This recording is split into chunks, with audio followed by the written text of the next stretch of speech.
Ave Maria, gratia plena, Dominus tecum, benedictus mulieribus, et benedictus fructus ventris tui, Iesus. Santa Maria, Mater Dei, ora pro nobis peccatoribus, et in hora mortis nostre.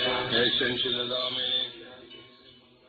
I grew up hearing stories about Padre Pio from the time I was just a young child, because he had cured a friend of the family of lymphatic cancer in 1949. I was born in 49. What happened was this man had this diagnosis, and it was terminal, and it was right after the war, so it was very hard to get to St. Padre Pio's place at that time. But he went. He said, if I'm going to die, I'll die along the way, but I'm going to go see Padre Pio.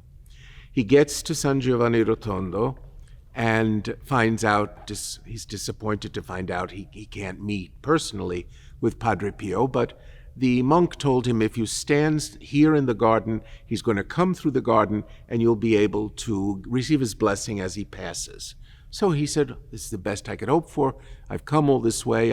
It's a grace just to have lived to get here. So he's in the garden, and Padre Pio comes out and starts walking through the crowd and stops, looks over in the direction of this man, parts the crowd, goes up to him, puts his hand on his shoulder and says, my son, go back to America. You've got nothing to be afraid of. And he was cured of the lymphatic cancer.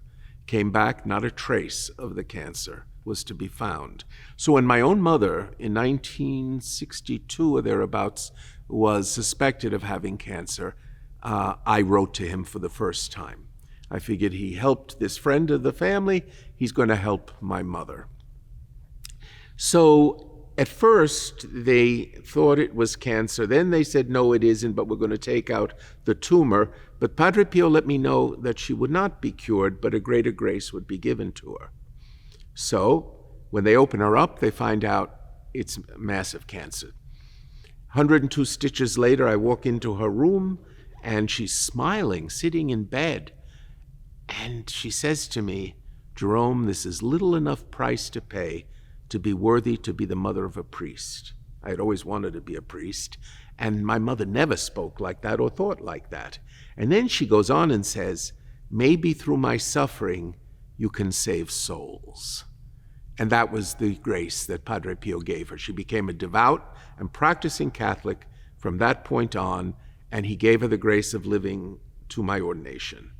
And I administered the last rites maybe 3 years into my priesthood, but all along the way, Padre Pio was instrumental in assisting her through her surgeries and her chemotherapies and so forth.